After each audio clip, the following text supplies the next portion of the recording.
السلام عليكم ورحمة الله وبركاته. معاكم مع عبد الله من يوميات ام عبد الله وام عمر من قلب الصعيد. ازيكم يا بنات؟ عاملين ايه؟ وحشتوني جدا جدا. معلش على التأخير، لظروف صعبة يعني. كنت تعبانة شوية، بس الحمد لله رجعت لكم اديني خفيت والحمد لله. النهارده يا بنات هنعملوا مع بعض القرنبيط. قرنبيط طبيخ هعمله بالدمعة يعني. معايا هنا 2 كيلو لحمة زي ما انتوا شايفين. بس هنا كنت واخدة الدهن اهو. معلش عشان الفلاش بايظ مش شغال. كنت واخدة دهنتين كده وكنت سلياهم ووضيت عليهم يعني. حميت الحلة قوي، ورحت حطيت الدهن زي ما انتم شايفين، وخليت النار متوسطة ولحد ما اتسلوا وطلعتهم وحطيت البصلة. معايا هنا برضو القرنبيطة، معايا قرنبيطة هنا اهو. هي دي اللي هعملها. بس طبعا هفصفصها من بعض، ومش هقطعها كبير قوي، هقطعها متوسط يعني عشان هتتعمل في الدمعة. وهغسلها الاول غسله كويسه، وبعدين هتشوفوني هعملها ازاي. دلوقتي انا حطيت البصله على النار اهو يا بنات. البصله كده على النار قربت يعني يعني تستوي. اول ما هلقاها خلاص قربت تستوي هنزل باللحمه. زي ما انتوا عارفين ان انا بحط اللحمه في البصله، مش بسلق اللحمه يعني واخد شوربتها واعمل بيها، لا، بحطها في البصله واشوحها كده لحد ما تنزل السمنيه بتاعتها زي ما قلت لكم في الفيديوهات اللي فاتت. وبعدين القاها يعني دبلت معايا، وهنزل باللي هو عصير الطماطم بس، وهخليها لحد ما تستوي اللحمه. وبعدين هسقط القرنبيط. هحط يعني القرنبيط في الدمعة. بس طبعا انا مش هطلع اللحمة وهخليها وحديها يعني واحمرها في طاسة، لا، هخليها في الدمعة نفسها تتهري يعني. هيبقى طعمها اجمل لما تطلعي كده القرنبيط وتطلعي بالطلب يعني النايب وكده، فهيبقى طعمه احلى.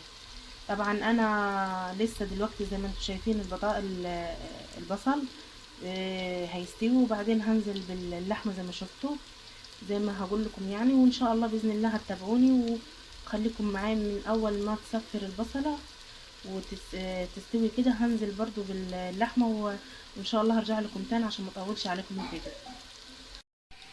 اهو يا بنات رجعت لكم تاني بعد ما البصل يعني صفر كده وخلاص هيخش على سوا. كده هنزل انا باللحمه. بسم الله الرحمن الرحيم.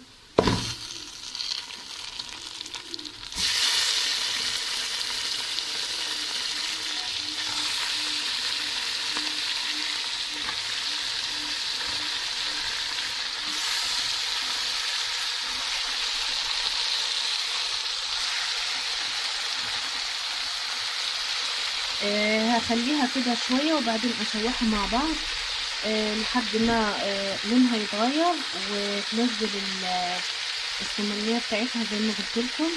وان شاء الله كده هرجع لكم تاني.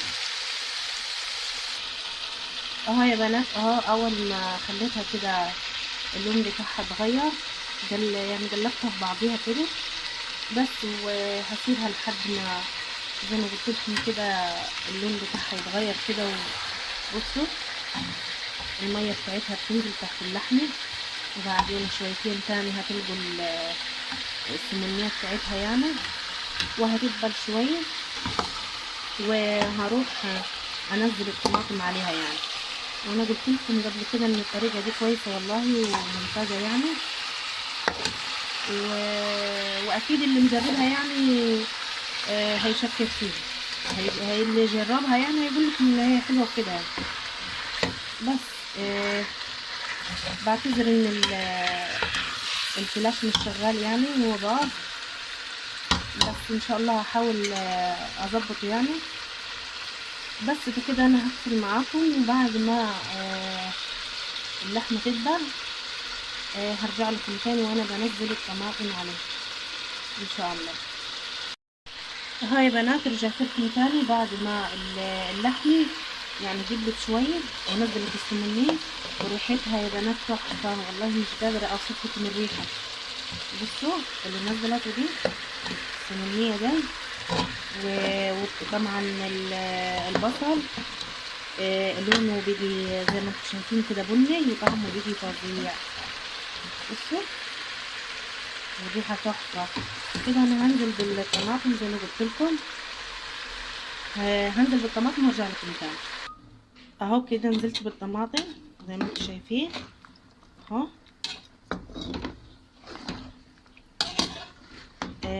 كده انا هقفل عليها واخليها لحد ما يعني تغلي وتتسبك كده.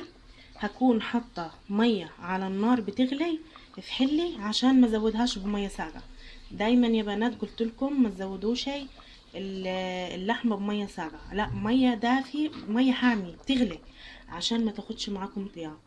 وانا ما حطيتش لسه الملح، بس كل اللي حطيته اللي هو الفلفل الاسود والكزبر الناشف بس.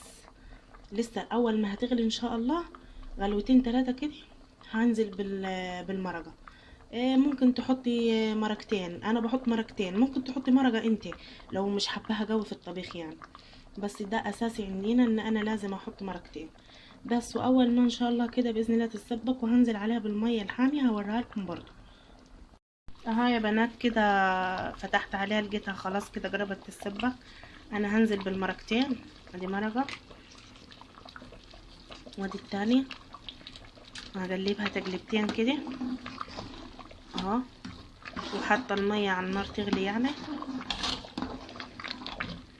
اهو. شويه كده وهنزل بالميه. اهو يا بنات كده هنزل بالميه. الميه معي بتغلي هنزل بيها وهرجع لكم تاني. اهو يا بنات كده نزلت بالميه، مسافه ما نزلت بالميه لقيتها غلت على طول. ليه؟ عشان الميه حامي بتغلي، واساسا التقليه حاميه برضو على النار، فكده هتاخدي نتيجة احسن لان اللحمة مش هتطول معاكي في السوا يعني. بس كده انا هغطيها واقفل عليها لحد ما تستوي اللحمة. برضو بصي عليه كل ما المية تنقص وتلاقي اللحمة لسه ما استوت انزلي بالمية عليه لحد ما تستوي، وبعدين ان شاء الله كده هرجع لكم تاني في القرنبيط. اهو يا بنات كده غسلت القرنبيط زي ما شفتوه، آه، فصصته من بعضه زي ما قلت لكم وقطعته بالشكل ده. انا فضلت ان الحجم ده حلو يعني، لان ما اللي ياخد زي كده قرنبيطايه يخلصها بس. فانا كده شفت اللحمه لقيتها طابه، كده انا هنزل بالقرنبيط باللحمه يعني اللحمه جوه الدمعه وهنزل بيها. اهو يا بنات اهو كده انا اللحمه اهي في الدمعه وهصفط القرنبيط. بسم الله الرحمن الرحيم. طبعا انتوا عارفين ان القرنبيط مش بياخد ثياب يعني. الطبخة دي يا بنات فظيعة فظيعة جميلة، جربيها ان شاء الله. مش هتندم يعني، ومنها تغيير برضو.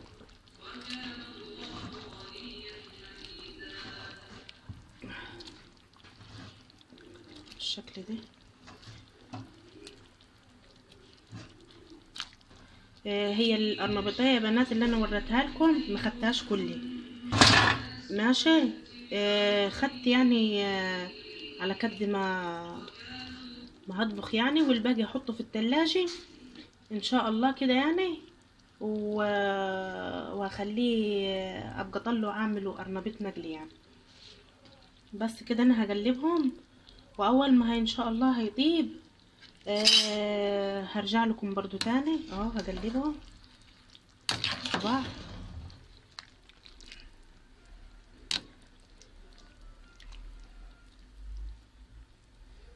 يا ريت كان الفلاش شغال كنت وريتكم بالفلاش احسن، لاني برضو كده يعني حاساها ان الدنيا ضلمه ومش شايفين حاجه. بس ان شاء الله باذن الله انا هصلحه، وان شاء الله كل الفيديوهات بتاعتك تبقى ان شاء الله بالفلاش، يعني هحاول على قد ما اقدر. بس كده انا هغطي عليه، وان شاء الله كده اول ما هيطيب هوريهولكم، وان شاء الله هرجع لكم تاني اول ما يطيب. اهو يا بنات رجعت لكم تاني بعد ما طفيت عليه اهو طاب. بصوا يا بنات حكايه، والله العظيم زي العسل يا بنات، جميل جميل جميل، منتهى الجمال ومنتهى الروعه. ان شاء الله كده انا هطلع في صحن التقديم، وان شاء الله هوريهولكم. وطعمه يا بنات حكايه، يا ريت تجربوه تجربوه. فظيع وتحفه وروعه الروعه والله العظيم. طعمه يجنن. بس حتى العيال اهو جنبي بيقول طعمه يجنن، دقوه. يا رب ان شاء الله كده يعجبكم الوصفه بتاعتني وتجربوها، وتبقى تكتبوا لي في التعليق. وعايزه اقول لكم على حاجه يا بنات، يا ريت يا ريت تشجعوني عشان اوصل عشان اقدر احقق باقي الشروط بتاعتي، عشان انا صراحه كل ما ابص على القناه بتاعتي بلاقيها يعني ما فيش مشتركين كتير وكده، ما فيش حد بيشجعني. عشان كده والله الواحد يعني حتى هو وكان تعبان كان بيعمل فيديوهات، بس الفترة اللي فاتت لما كنت تعبانة قوي ما قدرتش، لاني حاسة اني يعني ما فيش حد بيتفرج عليا، ما فيش متابعين. عشان كده انا والله يعني وقفت التصوير لما كنت تعبانة يعني. وان شاء الله ديني رجعت لكم بالفيديو بتاع القرنبيط، وباذن الله لو لقيت تشجيع منكم باذن الله اللي عايزينه هعمله، وعلى قد ما قدرتي هعمل برضو ان شاء الله. باذن الله الوصفه بتاعتنا تعجبكم، وما تنسوش تشجعوني يا بنات. كده انا هغرف الطبيخ في الصحن التقديم واوريهولكم في الاخر. اهو يا بنات كده طبق التقديم، وقدمت كده الصحن زي ما انتم شايفين، والطعم حكايه يا بنات والله. وزي ما قلت لك حابه تطلع اللحمه وتخليها في حله وحديها، وتطلي على قد الطلب وتحمريها ماشي. عايزه تخليها زينا كده في الدمعه ماشي، بس هي الصراحه بيديها طعم احلى لو كانت في الدمعه. ويا رب يكون الطبق بتاعنا عجبكم، وما تنسيش تعملي اشتراك لو اول مره تتفرجي علي، وتعملي اشتراك وتفعلي الجرس. واسيبك في رعايه الله وحفظه، والسلام عليكم ورحمه الله وبركاته.